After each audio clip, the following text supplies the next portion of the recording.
বাড়ির কাছে এই গাছ আনে সমৃদ্ধি সুখ, শুষে নেয় দুঃখ কষ্ট। নমস্কার, আমি শম্পা আপনাদের সাথে অজানা কিছু তথ্য নিয়ে হাজির হয়েছি।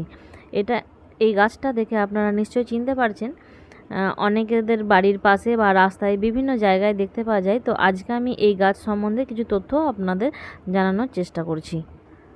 গাছপালা ঘরের সৌন্দর্য বাড়ায়, বাড়ির গাছগাছালি থেকে বাস্তুদোষ দূর হয়। হিন্দু ধর্মগ্রন্থেও নানা গাছের উল্লেখ রয়েছে যা পুজো এবং ঘর সাজানোর জন্য ব্যবহৃত হয়।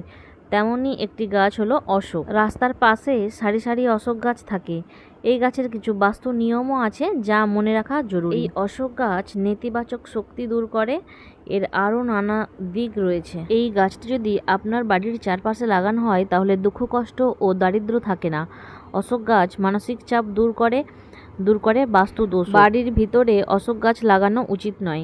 বাড়ির দরজার বাম কোণে এই গাছ রাখলে ধনসম্পদ আসে বলে মনে করা হয়। যে কোনো শুভ কাজে অশোকের পাতা ব্যবহার করা হয়। এটি বাড়ির কাছাকাছি উত্তর দিকে রাখুন। যে বাড়িতে একটি অশোক গাছ থাকে সেখানে কোনো বাধা ছাড়াই কাজ সম্পন্ন হয়। এরকম আরও অজানা তথ্য পেতে আমার চ্যানেলটি সাবস্ক্রাইব করে রাখতে পারেন। যদি ভিডিও ভালো লাগে তাহলে একটা লাইক করে দেবেন।